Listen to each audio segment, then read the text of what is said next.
Yo, what's going on YouTube? It's your boy GZTV. We are once back to talk about the NBA. Monday, November 25th, there were about 3 good NBA games. I'm not going to talk about the Celtics. We beat the shit out of the Clippers. It's not even worth my time. Let's just start with the Raptors and the Pistons game, man. My goodness, Pistons are just getting shit on this year. Like, I don't even know, man. But Jaden Ivey hits the buzzer-beating jumper to give the Pistons a 2-point win over the Raptors. Jaden Ivey hit a jumper as time expired, and they get the win. A big shot for Jaden Ivey. Shout out to him. You know, it's really cool to see him, have success in the NBA, especially after, watching him at Purdue and seeing how great of a player he was over there. So cool. It took him a minute to be like, sorry, there's like hair on my phone because I got a mop on my shit. It's fucking ugly and I hate it. But Jaden Ivey hit a nice shot to win the game. Scotty Barnes mocking Malik Beasley. You gotta love the antics of Scotty Barnes. He's been quite the meme this year. He was hitting some tough shots, though. This was a really good game. Scotty Barnes really made it difficult. Isaiah Stewart was getting to the rim. Fun stuff, again, from two young teams. It's always fun to watch the two young teams play against each other like this. But looking at the Raptors, man, 31 points, 14 rebounds for Scotty Barnes. He's really the only guy on their team that did anything. I don't know what the hell Ochai Agbaji was doing. They could have put anyone else on the bench, whether it be Chris Boucher, Bruce Fernando, Jamal Sheed. Like, they have all sorts of guys off the bench they could have put in. Ochai Agbaji, I get, he's a pretty good defensive player, of course, but he did nothing for them offensively. They should have made some coaching adjustments, and to an extent, I don't know, they really didn't actually. Especially Jamal Sheed. Like, give the guys some more playing time when you see a bad game out of Ochai Agbaji. Looking at the Pistons, though, 13 points and 12 rebounds for Jalen Duren. You get a 25-point game for Jaden Ivey, who shot 50% from 3. There was no Cade Cunningham. This was a pretty shitty game, in terms of the talent that was on the court, but it was competitive, so we are talking about it. Let's move on to the next game, Pelicans-Pacers. My goodness, finally we get a breakout game from Tyrese Haliburton. It has been a long time coming for fantasy owners of Tyrese Haliburton. He finally shows out and has a good game. Tyrese Haliburton scores 34 and delivers key plays in the clutch to send the Pacers past the Pelicans by 4.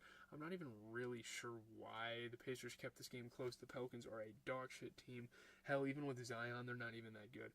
But Tyrese, amazing scoring, amazing passing, insane three-point shooting, a season-high 9 three-pointers made. He was really at his peak this season, and this is more of the Tyrese Haliburton that we kind of saw last season. And yeah, leading the Pacers past him. Obviously, again, the New Orleans Pelicans are dealing with all sorts of injuries, especially Zion, which is pretty bad, to not have Zion. He's literally their best player. But yeah, insane night for Elfrid Payton. It's nice to see him get a roster spot. He's one of the OGs back in the 2010s running shit for point guards, for the Magic. Very fun player to watch. Again, it's very cool success story to see him back in the league. Jarrett Walker was getting to the rim. This was a fun game. Benedict Mathurin was getting up for some dunks. Benedict Mathurin has been showing the fuck out recently, and I love it. It's awesome. Miles Turner was hitting tough shots this game. Just kind of looking at the Pelicans, you get C.J. McCollum putting up 23 points off of 30% three-point shooting, 24 points for Trey Murphy III, 14 points and 21 assists for Elfrid Payton, 16 points and 13 rebounds off the bench for Missy. You would like to, Javonte Green is just not the greatest starter in the world. You have Jeremiah Robinson Earl, you have Brandon Boston, you have Missy off the bench out there that can give you better minutes, I'm sure. But I don't especially Brandon Boston, maybe even try to give a guy like him a shot. I know they're kind of trying to figure out their rotation. They are a disaster with these injuries.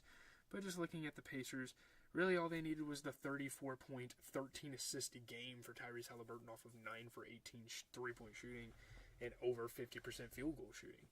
When he can have efficient games, they can start to really pick it up, and hopefully we see that, because I really like Haliburton. He's obviously on my fantasy team, and all that stuff. And now we're going to talk about a game that just concluded. We have the Nets and the Warriors. Huge win for the Nets, especially, considering the season that the Warriors have been having. Dennis Schroeder was going at it all game long, hitting tough shot after tough shot. Steph Curry was hitting some tough shots. The guard play in this game was really fucking good. Andrew Wiggins was hitting tough shots. Brandon Podziemski blocked someone that was crazy. Keon Johnson got to the rim. again, this Nets team is really fun to watch.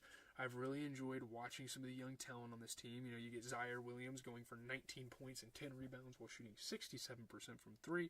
You get a 31-point performance for Dennis Schroeder off of 50% three-point shooting. He has had an amazing season so far with this team. I think he's averaging 17 points a game, which is great. You know, this is a guy that most people thought should be playing overseas, but he's out here balling. You get a 23-point performance for Cam Thomas, obviously another impactful scorer on their roster. You look at the Warriors, you need more than Steph just doing everything. I mean, he had 28 points, he shot 8 for 16 from 3, but like, it's been a problem for a while, you know, without Clay being Clay, and then once Clay left, you know, it's been a problem, you know, filling that void scoring-wise. Andrew Wiggins doesn't quite do it, and then you have a guy like Draymond Green who, yeah, does a little bit of everything. He's a very impactful player for the squad, but in terms of scoring, you know, you have Buddy Hield, you have Gary Payton, Moses Moody, Brandon Podziemski. The guard play is great, but it'd be nice to see some more out of kind of their front court in terms of scoring. That's just kind of where I stand on it. We can look at tomorrow's games. We have the NBA Cup coming up, and Rockets-Timberwolves. I think that'll be a pretty fun game. And then you have the Lakers and the Suns on TNT closing out the night, so I might have to tune into those. I don't know. I think I'm actually going to be live streaming tomorrow because everyone's going to be off for Thanksgiving break, so we're going to hop into the Discord, probably play some Call of Duty all night. We'll fucking see what happens. I'm actually working on this Kendrick Lamar video. I have about like 9 minutes left of editing to do. I'll probably edit for like another half hour, see how far I go to bed. I have to get up for our puppy. She can't be like staying by herself all fucking day. Usually I would wake up at like 11 tomorrow and just edit my fucking ass off the entire night, but we gotta get going to that. So leave a like, comment, subscribe. As always, it has been your boy GZTV. Again, if there are any close games tomorrow in the NBA Cup group play, I will be sure to cover it. So we're gonna get that Kendrick Lamar video out, and then we have an NFL recap coming up. There weren't that many good